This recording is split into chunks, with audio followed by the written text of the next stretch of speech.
Disaster Preparedness, Protecting Data, and Maintaining Communications. I'm Heather Dorsett, Director of Marketing for PerfectServe, and I will be your moderator today. Thank you for joining us. Before we get started, let's review the webinar platform. In the middle of your browser, you will see a box containing today's slides. They will advance automatically throughout the presentation. To the right of the slides, you'll see a Q&A box to submit a question at any time. Your questions will be addressed during the Q&A portion at the end of the presentation, but go ahead and put questions in there. We'll collect them throughout the presentation and then address them at the end. Underneath the Q&A box, you'll see a Twitter feed with highlights from today's presentation. Feel free to tweet any commentary you find interesting and use the hashtag #PSWebcast. And finally, in the lower left-hand corner, you'll find a resource list containing a PDF of today's slides and a few other helpful resources. In addition, today's webinar is being recorded for our friends and colleagues who are unable to join us, and we'll have the recording available in a few days after the webinar today. As an audience member, you are in listen-only mode, so please do make use of that Q&A box if you need to communicate with our speakers or our speaker or with me today. And finally, at the end of the webinar today, we will ask that you complete a short survey and tell us what you thought of today's event.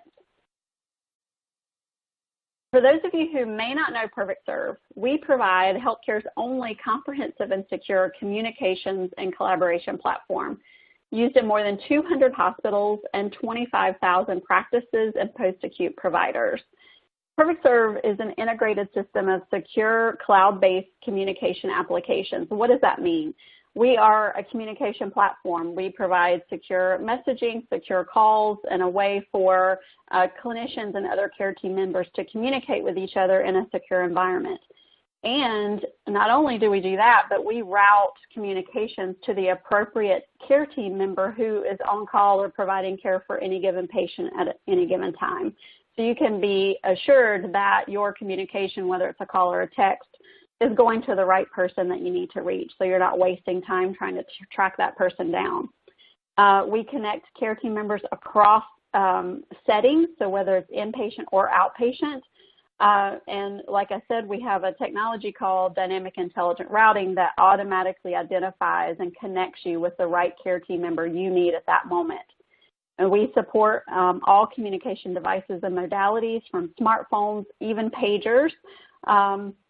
And ultimately, we're really focused on driving that last mile communication workflow with the EMR and other point solutions, including nurse call alerts and notifications, scheduling, and more. So we integrate with all the technologies that you're used to already in your organization, which makes it much easier for you to do what you need to do when you're collaborating on patient care.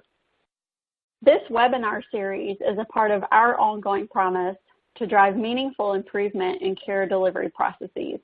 Thanks for joining us. And now, it is my pleasure to introduce Drex DeFord as today's speaker.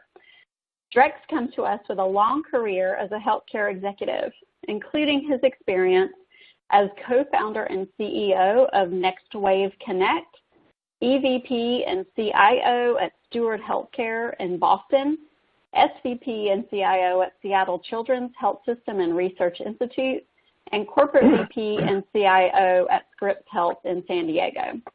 Prior to that, Drex spent 20 years in the Air Force, the U.S. Air Force, where he served as a regional CIO, a medical center CIO, and Chief Technology Officer for the U.S. Air Force Health System's worldwide operations. Drex, after all that, I will pass it over to you. Well, thanks very much, Heather. I appreciate it. Hello to everyone on the webinar, and thanks for having me here. I was super excited when the team from PerfectServe asked me to join them for a webinar on disaster preparedness. It's kind of one of my favorite topics, and it's one of the things that I definitely have a passion for way back since my days in the Air Force. And I'll talk about that more here in just a minute. But let me take a minute and kind of introduce myself. You heard Heather talk a lot about me already, so I'll try to keep this brief. I'm a farm kid from Indiana, I didn't have money to go to college, so I enlisted in the military, and I had a good boss right out of the gate who signed the paperwork for me to go to college at night as long as I would work the overnight shift. So for 3.5 years in the Air Force, as an enlisted guy, I worked a graveyard shift. I went to school, I finished my bachelor's, and the Air Force offered me a commission as an officer, as a hospital administrator, which was, to me, a good mission inside of a already good mission.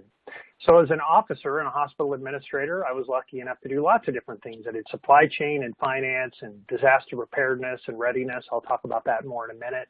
And healthcare information technology, obviously. I was a CIO at a small hospital, then the deputy CIO at the Air Force School of Healthcare Sciences. I took a role as a regional CIO, then on to one of our large medical centers. And finally, as Heather talked about, I went to the U.S. Air Force Surgeon General's office as the Chief Technology Officer for Air Force Health's worldwide operations.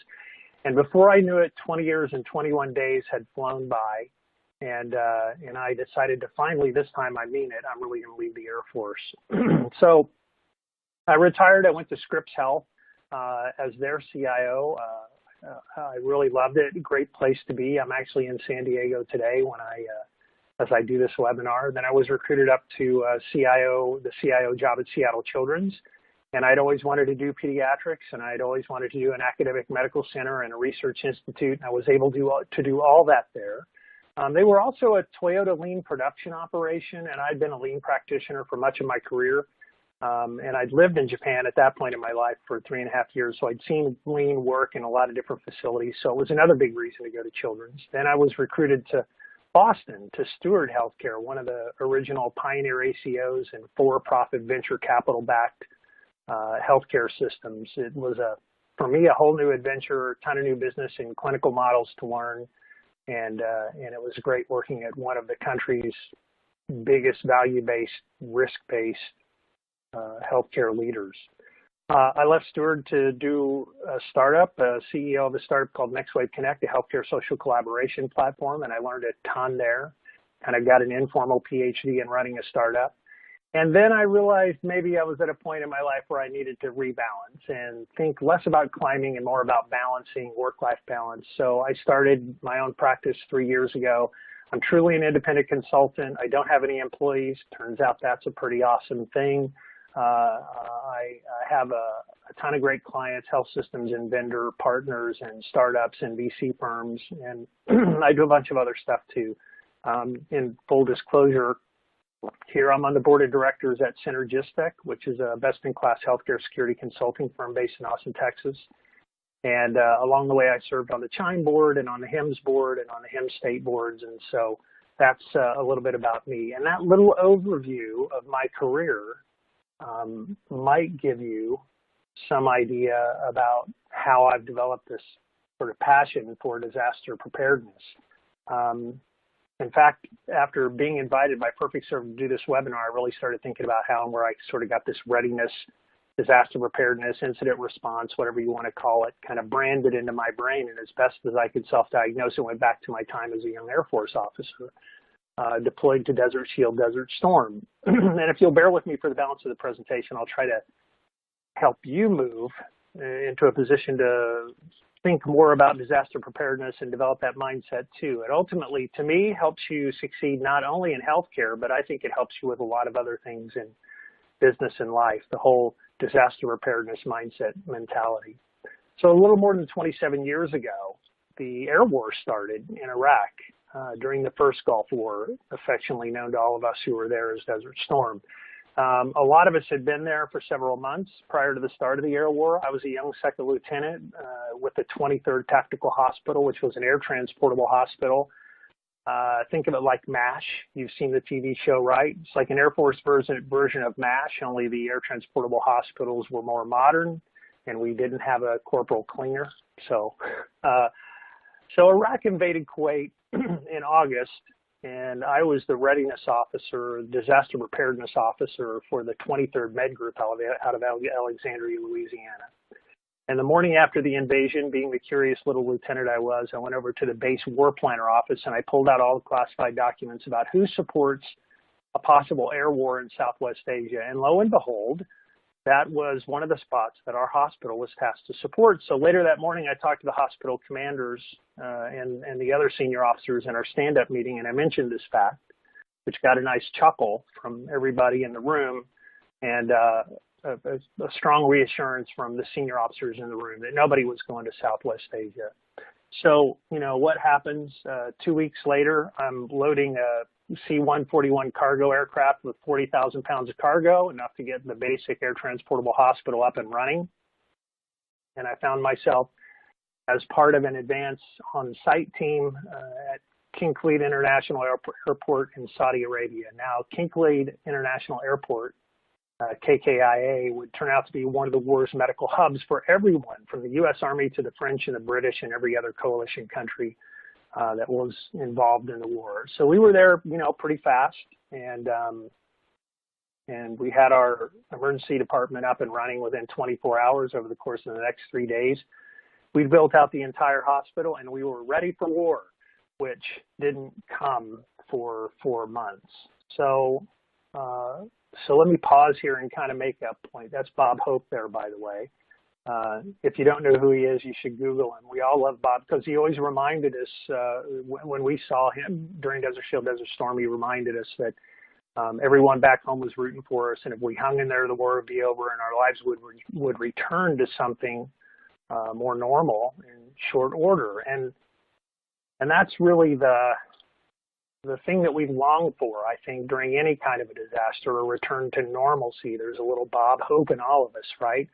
Longing for the good old days, hoping that we can get past this disaster as quickly as possible and return to our normal lives and our normal work and back to everything else that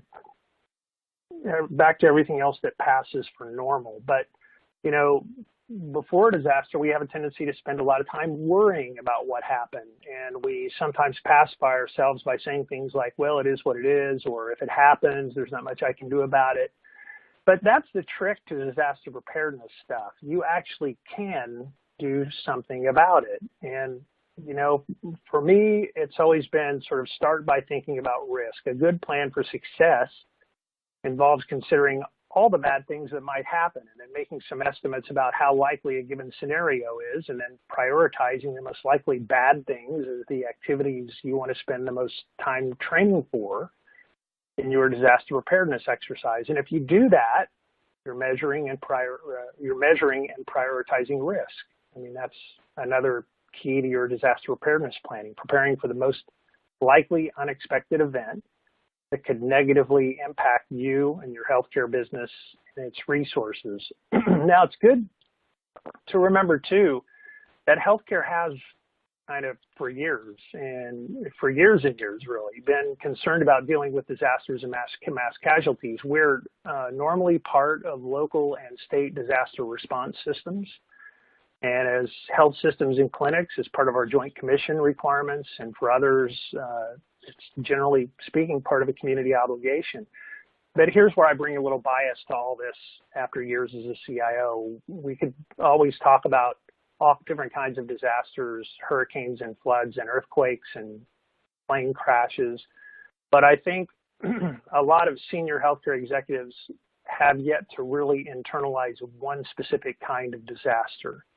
And for most of us, the disaster I think we're most likely to have deals with an information security, an information systems outage that may very well be tied to a cybersecurity attack, right? So don't get me wrong. I think CEOs and other execs understand that they need to prepare and train for disasters. And I think they worry a lot about a security breach like a ransomware attack. But I don't think most healthcare executives have completely put those two things together yet. They know there's risk, but they're not training to deal with that risk, at least not in a really big way. They're mostly spending their time and their resources hoping to avoid a problem. And that's not a bad thing. Preparing for risk absolutely includes a lot of balancing work of its own, right? On one hand, we're preparing for the worst case scenario and doing disaster preparedness training and exercises so we're ready to deal with the problem when it happens. And on the other hand, we're simultaneously investing in tools and people you need to try and avoid the problem from happening altogether or to decrease the chances of it happening by expending those resources to decrease the risk. And for the most part, when it comes to cybersecurity solutions in particular, senior healthcare executives, I think, still have a lot of work to do in this category. There was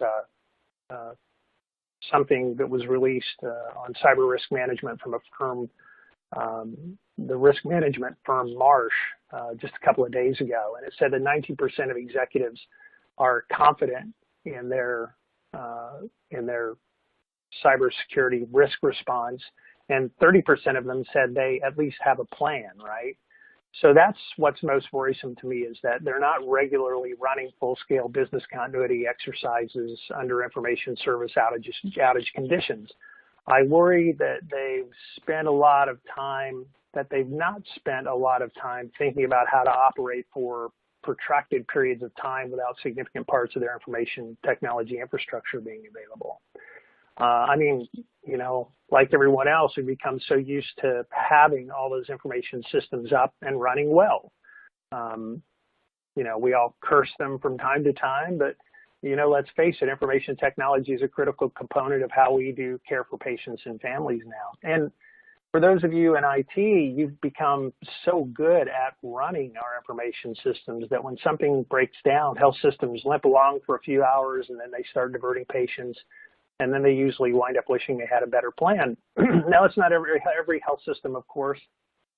I don't mean to paint with an overly broad brush, but when I talk to most healthcare execs about disaster preparedness plans, we rarely get past a few questions before they say something like, and then we just have to figure it out. You know, we'd have to be agile. So I'm a big fan of agility. Believe me, I'll go on endlessly about flexibility and adaptability as a key to making it through any kind of disaster relatively unscathed. But agility, to me, really comes from planning and practice and making mistakes and being honest and critical about those mistakes and building a better process and being more prepared and running the exercise again. Ultimately, you're more agile because you practiced.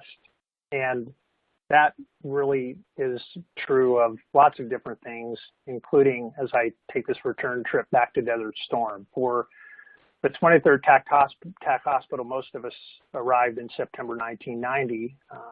And of course, before deploying, we'd regularly practiced putting up our temper tents and setting up the hospital.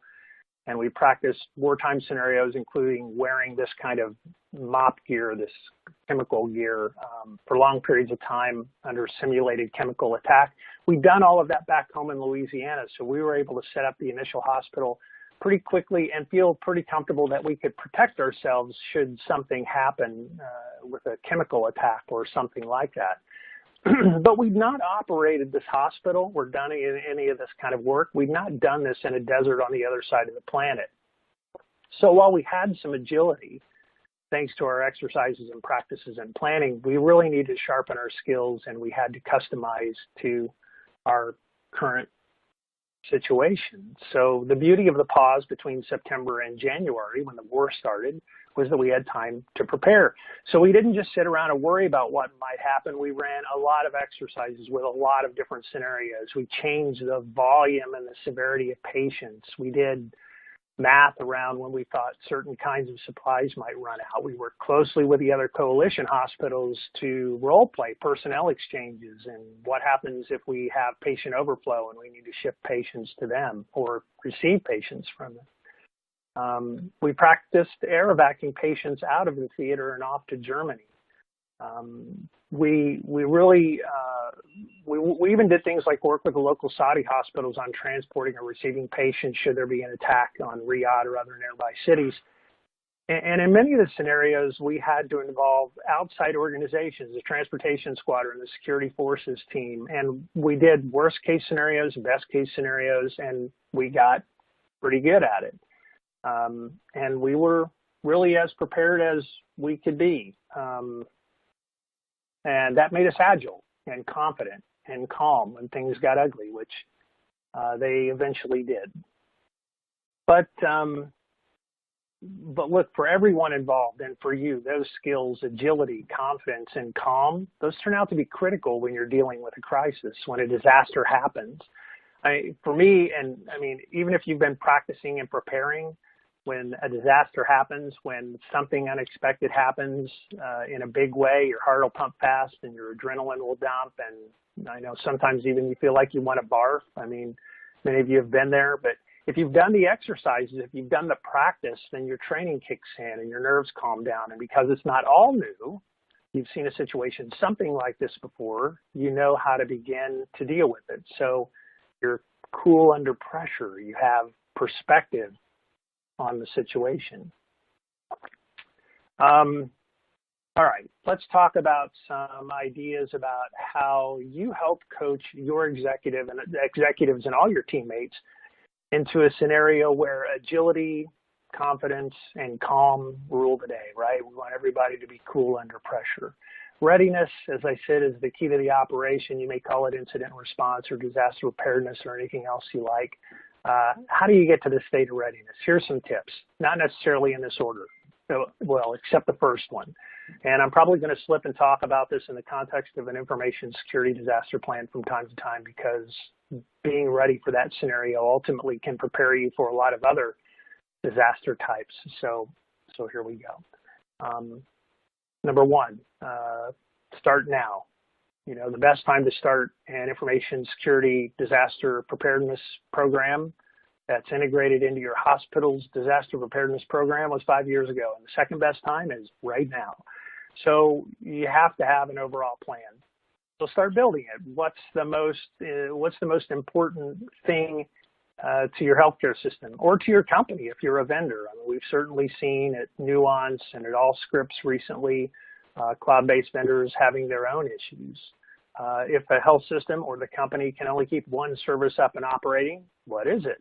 And these are the kinds of things you have to think through. What's the first service you would abandon in a disaster scenario? And if you're thinking that the answer to a lot of these questions is it depends, that's exactly right. So you need to start creating as many possible scenarios to do the planning and the exercises around these tests. Here's a tip too, you know, if you're a hospital, if you're a health system, there's a disaster preparedness person in your organization already. Do you know who they are? Have you looked at their plans? Do you know where their office is? What's the most likely disaster to happen in their opinion?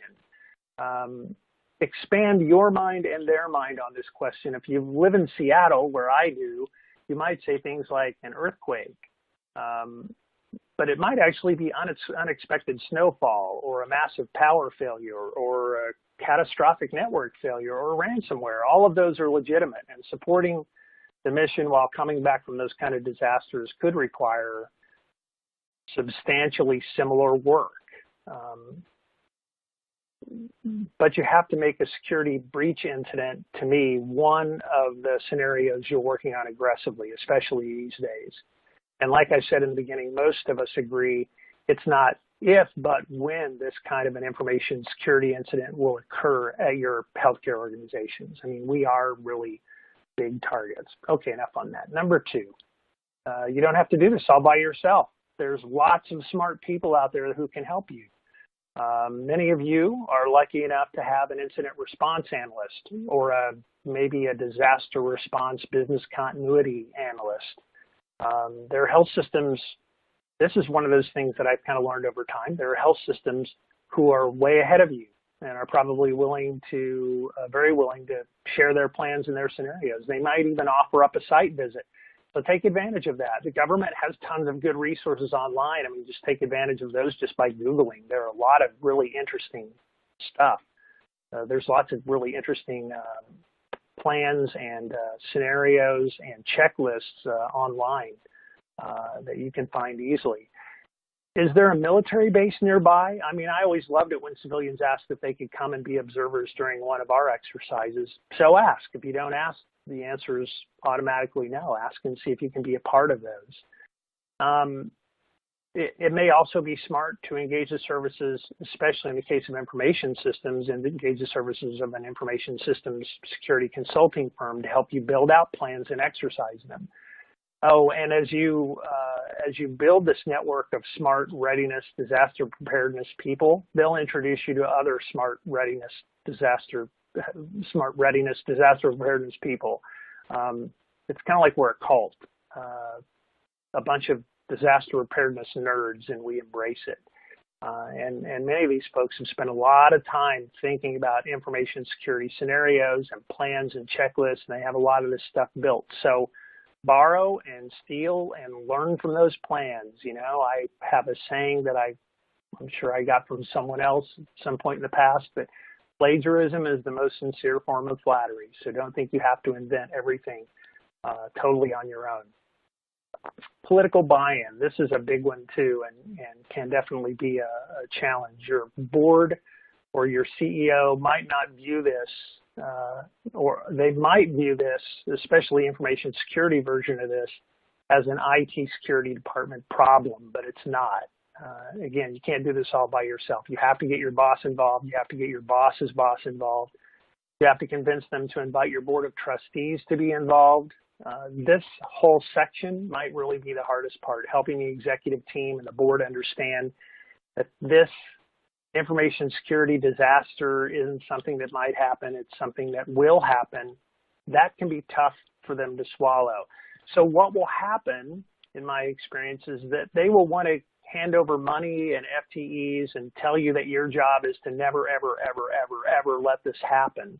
But you have to push back on that. Now, of course, my advice would be take all the money and take all the FTEs, but help them understand that security, I use this analogy all the time, security is like a picket fence. You can make the pickets higher and you can move them closer together, but they're never going to be airtight, right? There's never going to be an airtight seal on that fence. And so helping them to understand that they have to be bought into this, not only from a prevention side, but from a how do we deal with it when it happens side, is a big part of disaster preparedness. Assign roles internally. Look at the information services team internally. Hopefully, like I said before, you already have an incident response person, an analyst. You probably have an incident response process. If you have those things, you're already a little bit ahead of the game. You have a disaster recovery plan. Have you worked on that? Leverage that as part of this. You probably already have an operations center. Unfortunately, you probably already have some experience with downtimes. So what do you do in those situations? These are the same types of skills that maybe you ad-lib a lot of that today, but if you actually wrote it down and documented it, you would have a good start on a plan. Who inside the department has what role when it comes to networks and clinical apps and voice and business apps and interface engines and all of that? Here's a good one. Who's in charge when the number one person that you've just identified as being in charge of networks or clinical apps, who's in charge when the number one person is not there? This is another one that I think everyone struggles with a bit. Is biomedical equipment part of the IS department, or are they separate? And how do you work them into the team? And the same thing really goes to facilities, because we have a lot of facilities gear now that is really information technology-like. So you have to assign those roles internal to IS, but you can see that, in fact, I'm kind of reaching out to the external roles too. Like I said earlier, this isn't an information services department responsibility alone. So lab and radiology and pharmacy and nursing and the physicians and MARCOM, they all have a role to play when a disaster unfolds. You know, does your CFO have a Bitcoin account? Do you know your local FBI cybersecurity contact? Time will be urgent when this stuff happens, and so making it up as you go along, that has unintended consequences, and you won't have time for that in the middle of a disaster. So bring them all into the planning, bring them all into the exercise. Your community, hopefully your hospital already has some kind of a disaster preparedness program, and your hospital is part of those exercises when they're big community exercises. But I wonder, have they done an exercise where information security is the focus? So from there, start building plans and checklists. There are things that you can figure out during these exercises that you'll do over and over again, regardless of the scenario, like contacting other agencies or shutting down equipment or calling to confirm a fuel delivery or contacting your vendor partners and service providers for support, you're going to want to build books and checklists so that you don't have to keep all of this in your head, or you don't have to go find that file or that scrap of paper. And this is another thing too, create binders with instructions and indexes that you can easily access and review. And unfortunately, I'm going to tell you, I think in many cases, you have to put those things on paper. You know, if you have an outage, you may not have access to all those electrons. So your SharePoint site may be down, or your Google Drive might be down, and you might not be able to get to those. So make sure that you have some printed material to work from. And then exercise, just like in military missions from my past, the only way you get more fit to fight is to exercise. You build your scenarios, you run them. Start easy, start with tabletop exercises, then expand to something more exposed to the whole health system or the whole organization or the whole company over time. Work on developing scenarios that focus on weak parts of the previous exercise, or have a designated exercise observer throw a wrench into the plan by adding an unanticipated problem during the course of the exercise. And here's another tip. Do your outage exercises at different times of the day. Trust me, if you're at a hospital, the overnight shift of the hospital, they're already pretty good at downtimes because that's when you run all of your planned downtimes today. I know because I've spent a lot of time with the overnight shift watching what they do and figuring out how to document and steal a lot of the work that they do because they've been able to figure it out. Now, you want to see some people freak out doing unscheduled downtime exercise during the day.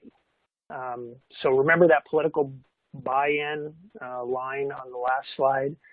That's how you know you've really got top cover for something like this. And remember, you can't get stronger if you don't exercise. So there's one other thing, too. If you have a break-the-glass agreement with a security vendor or some of your other vendors or agencies, make sure that they're read into your exercise, too. One thing before I move on, I did not tell you to go run a disaster preparedness exercise during the day without making sure everybody that needs to know knows about that, because that will definitely get you into trouble. But it's definitely the kind of thing that you should aspire to work up to. And then, you know, with those plans, review, edit, and update. Update the information in those plans and checklists regularly. People move, phone numbers change, emails change. Put that update process, put it in a calendar, put it in your calendar so that you know that you're supposed to go in and pull those books and look at that information and make sure everything's updated. And in fact, you can go so far as to, you know, lay some of this into your compliance folks and say, we want you to come and check us from time to time to make sure that you're keeping us honest about keeping all this information tied to our disaster response updated. And this is really one of those things that it's tied to disaster preparedness, but as much as anything else, it's tied to good operations. This for me is kind of general order one every place that I get. If you have networks and an application portfolio that's grown up organically over the years, and you haven't put forth the resources to streamline and deduplicate and uncomplicate and understand and simplify your architecture, then not only are you making operations harder than they need to be, but you're creating a situation where doing good security is painfully difficult. If you don't have a clear view of how your operations really work, north, south, east, and west, if you're operating in blind, you've got trouble. I mean, how's your data center look? Is it well organized and is everything labeled? Or when's the last time you toured all the communications closets? Are the cables cleanly routed, or do they look like a bowl of spaghetti? Do you have the right tools to see into your infrastructure and understand what's really happening? These fundamental operations, if you do them well, it makes security easier and makes outages less likely, even if it's not a ransomware attack. It's just one of those things that happens. Simplify, or the disasters you'll experience are much more likely to be self-inflicted. Another way to say that is that simple and clean architectures are easier and less expensive to both operate and secure. This chat doesn't have anything to do with this presentation. I just wanted to see if you were still paying attention. It's not my fault if you just spit soda out onto your keyboard. It's good. I'm glad you're keeping up. That's Manny, the selfie-taking cat on Instagram, by the way, if you're interested. The last thing I would say is communicate. Communicate. You know, have a plan for all kinds of communications. Being transparent during disaster helps everyone stay cool under pressure because they're not sitting around wondering what is happening. They actually know what's happening, and they know when the next update is coming. So you've got to have those kinds of schedules. How do you tell everyone that you're having an outage if the network is down and you can't send email? And what if the cell phones are out? Do you have a recall roster with all of your employees' names, addresses, and alternate phone numbers? That's a military type kind of recall roster where people can drive to other people's house and tell them we have a disaster, we have a problem, I need for you to, you know, come in. Do you have an IS department private Twitter account? This is actually something that I saw at an organization the other day, and it was one of those things where it was private. You could only get in if you were a member of the department, but people knew that if they couldn't communicate in any other way, if they could get to Twitter and see that account, they were going to be updated on what was happening. Is there a standing bridge line number that goes live during a disaster for your IT team? And maybe as important, is there a bridge line that the hospital or clinic leadership knows to automatically dial into when there's an IT disaster? Those should not be the same lines. You don't need the CEO or the chief operating officer or the clinic president dialing in on the line where you're actually trying to solve problems on the IT side of the house. Where's the rally point in case there's a disaster? Where does your IT team, you know, get together in that event? And in case that place doesn't exist anymore or there's a problem there, where's the alternate rally point? We talked a little bit about, do you know your local FBI contact, but do you know your state police cyber contact? Have they been involved in your exercises? Are you part of the NHISAC? If you don't know what that is, you should definitely Google that from an information security perspective. And don't forget the patients, right? How and what do you tell the patients, both those in the hospital, if there's an incident, and those in the community who may have appointments or who may not have appointments? A lot of this communication can be drafted in advance, and it can be plagiarized from others who have done it well. But again, it's not a we're just winging it moment. It's one of those things where you can actually be well prepared for this. And in that particular case, it really is something that is not done in information services. That kind of an external communication should be prepared by your marketing and communications department. And they will get better at that if they're involved in your exercises. So, winter is coming, right? Not to be too excited about generating fear, but I think it's just the reality of kind of my background and where I come from. Winter is coming. Stuff's going to hit the fan. Murphy's Law will rule the day. It's just a matter of when. But if you do some of the stuff that I talked about today, then you'll be prepared and you'll be calm and cool and collected and truly agile in the heat of a real world event. I know there's a lot more that we could talk about. I wanted to leave plenty of time for questions, but I want to open it up to questions and hear what you're thinking and what you've been doing to become more ready and to prepare for your disasters and outages. Again, let me say thanks to Perfect Serve and you for having me here today. So I'm ready for questions if you have some. Thanks, Rex. Yes, fantastic information that you shared with us today. We do have some questions coming in, but before we get to those, I do want to remind all of our listeners that you can submit any questions for Rex using the Q&A box located in the upper right-hand corner of the webinar platform. So let's get to some of these questions that have come in. Let's see. Okay, this question says, we're a small clinic and we don't have a big IT staff. What's the best way for us to get started? I would say really a lot of this is kind of follow the steps above, right? Start with the buy-in from your clinic leaders, and I think start small. I know at a lot of small clinics that don't have big IT staff and may actually have an IT army of one. This can be a real challenge, and depending on the size of the clinic, you can do very simple disaster training scenarios, even with just part of the office staff.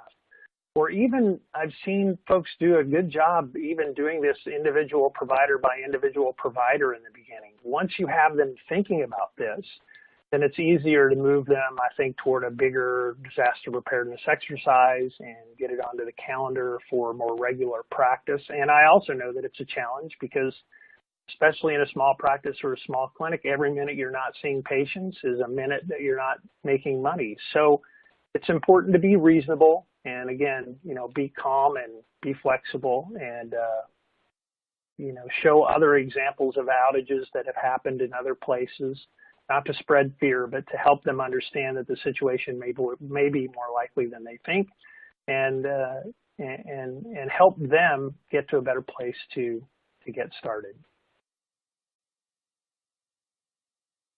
Okay, great. Thank you. Okay, this question is related to policies and procedures. They're asking, our policies need to be revised and updated. Do you have any advice on where to start? Should we start with a business impact analysis first, or where should we begin on revising those?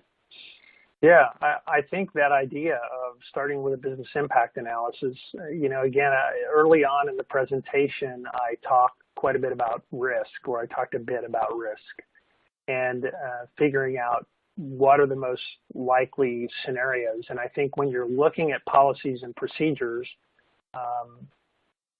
I'm making the assumption that it's policy and procedures around disaster preparedness. A lot of this goes back to risk and the scenario that you think is most likely.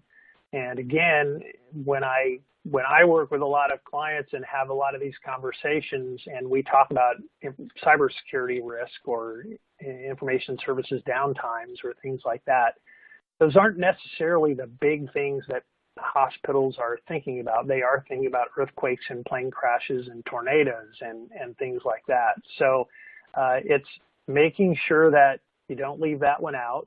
It doesn't have to be number one, but it should be easy for folks involved to understand how likely that is, because almost everyone has unscheduled downtimes today, and to figure out how do you build out those scenarios and policies and procedures around that.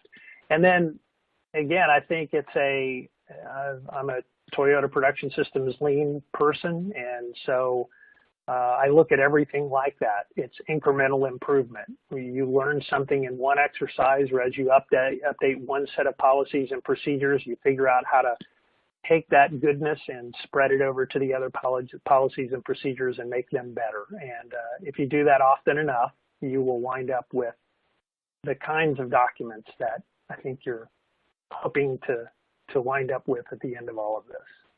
The thing is, too, they're never done. You're always going to be updating them. Oh, very good point. Thank you for that. Okay, we have another question that's come in. This person says that we're in a small office. Most staff and patients really only use cell phones nowadays.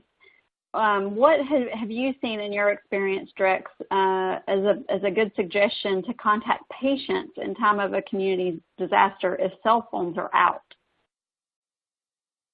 Sure, I go back to this idea of social media, and a lot of this probably is how I'm wired. But some of this is also helping the patients understand that when something happens, your clinic or your hospital may not be able to call all of them individually. And so if they're wondering, they may have to take some responsibility to go to the website and see if we're actually publishing anything about that. Or there are certainly tools where you could set up and send text to all the patients, or there are auto dialer kinds of tools too that can do sort of robocalls to all of the patients and tell them what's going on as far as appointments are being kept, or we're delaying them, or we're canceling these appointments today, and we're going to be calling you to reschedule. But those are some of the best things that I've seen, and I'm sure that Perfect Serve may have some comments about how to do that better too.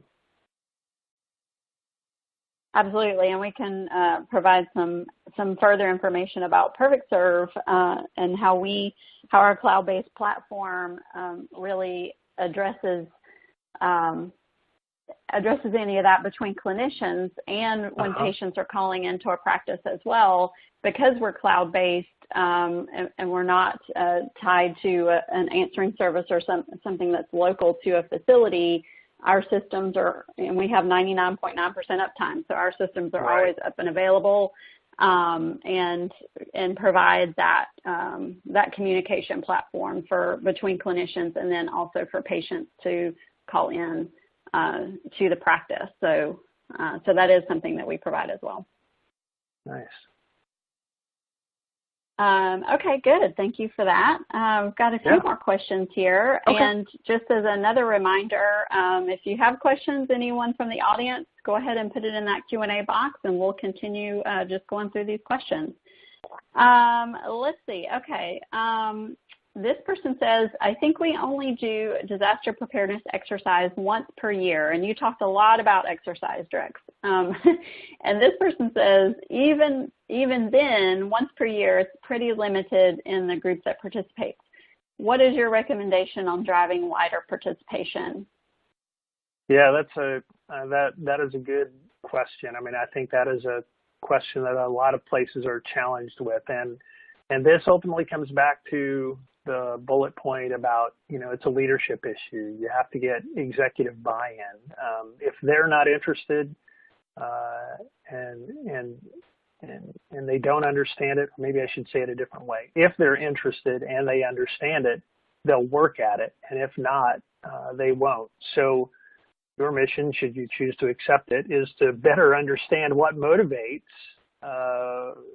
key organizational leaders and get them involved in the exercises. So one of the techniques I've used as an example, one of the techniques I've used before is to find a clinician or administrator who's anxious to show their leadership skills. Maybe they're not somebody who's at the big table today, but they're respected as an informal leader.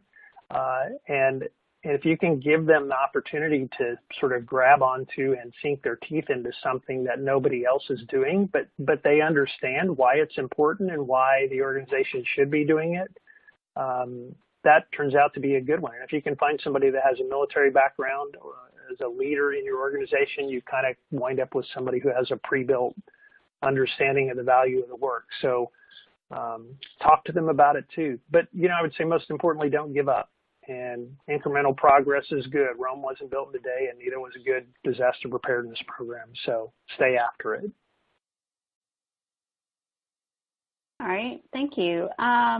Okay, this person is asking, do you have any recommendation as to how we can put a dollar figure on application loss and or patient impact for disasters that occur?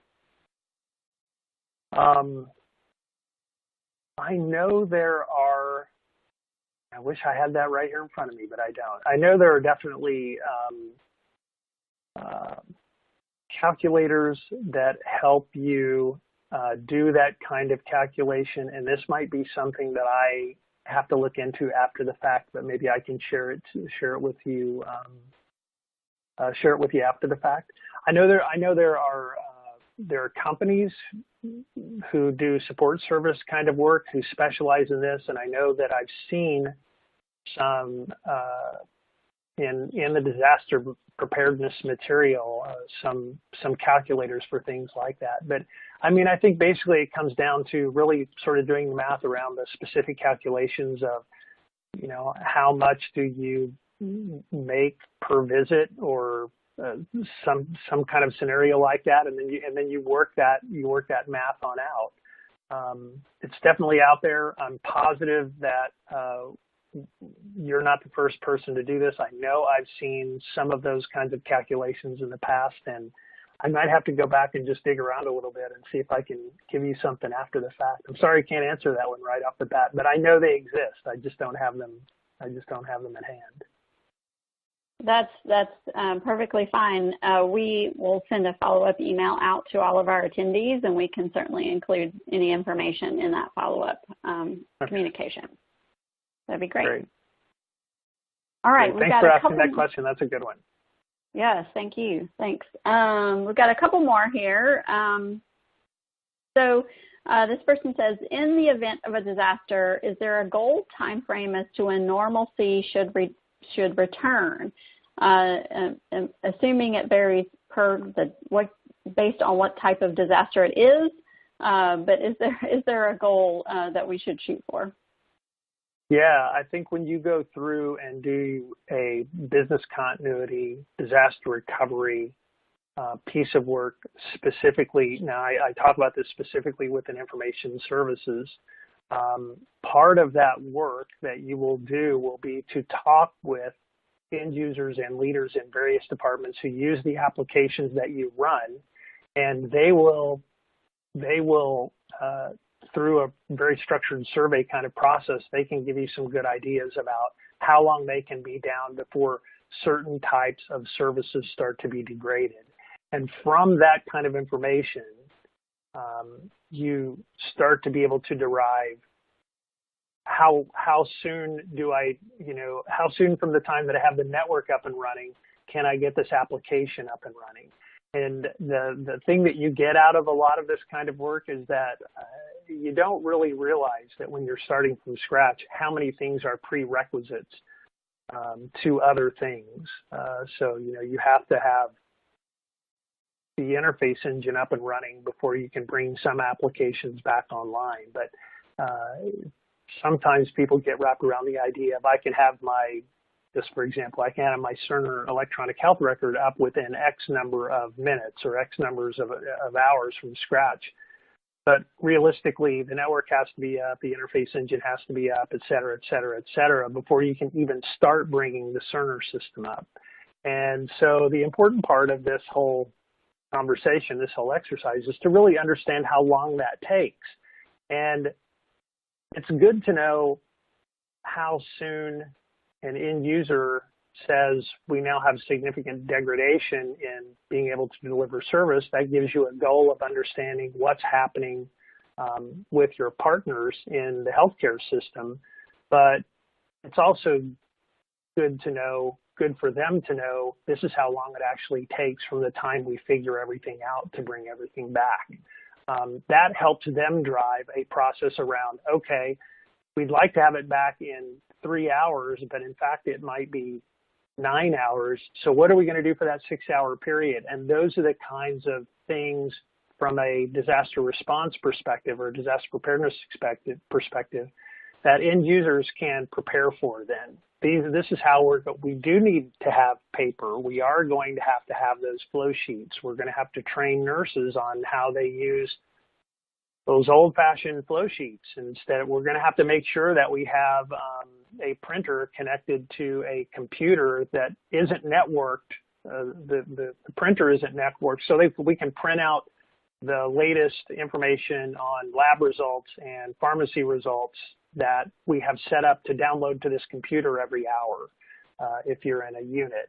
Those kinds of things are the things that you figure out as you go through a lot of this process. And unfortunately, the bottom line answer, I don't think there is one good standard response to that you should expect to be up in 12 hours or you should expect to be up in. A lot of it depends on what the problem is, how it affected your infrastructure. Do you have the backups and all of the things that you should have? A lot of folks find out that they thought they were doing backups, but it turns out they had never actually tested the backups. And so the backups that they were doing religiously weren't very good. Certainly if you're working with a cloud provider, you're probably more likely to be better off in that situation than doing the work on your own. They spend a lot more time I shouldn't say they spend a lot more time. Generally speaking, they spend a lot more time checking and double checking that kind of work because it's all they do. It's all they're focused on. So I did a long rambling answer there. The short answer is I don't think there's a good specific answer for that. It depends. Okay. Great. Thank you for that. Sure. Very helpful. And so we have two final questions here, and they're very similar.